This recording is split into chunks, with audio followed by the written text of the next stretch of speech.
Okay,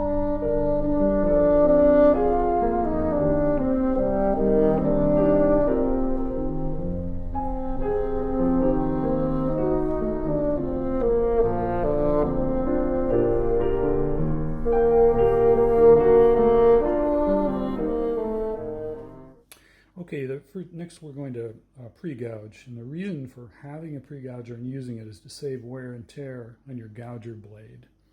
And the pre-gouger generally has two blades, a straight blade that cuts off the high spots on the curve, and then one that puts a semi-gouged thickness on there with a curved blade. And so this is how you use a pre-gouger. And you generally need to put another piece in to knock the first piece out.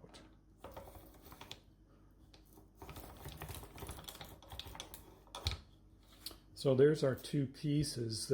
This is just pith, so we're going to discard that, and this is the piece that we're going to use. Okay, so to get the other piece out, it's good to put a gouged piece in there and push it through like this. So there are the two pieces right there. Okay, now we're going to gouge this piece of cane here.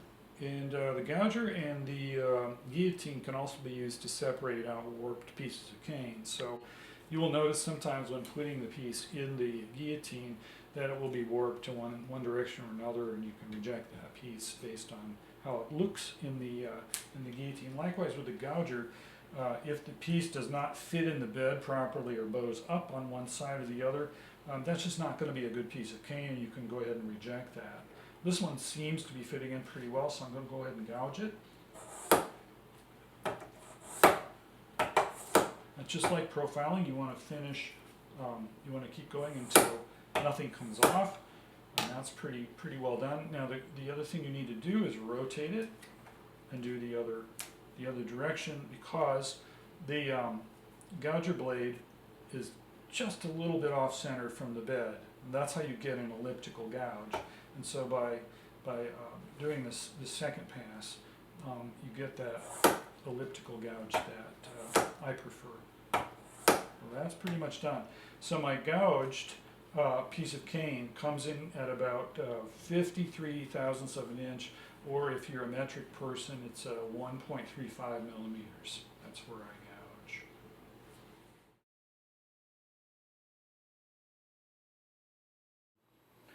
So immediately after gouging, the cane needs to be put on something that has the same curvature as it, otherwise it will tend to curl up. So there's an inch dowel rod on the table, and I've rubber banded some pieces of cane on it.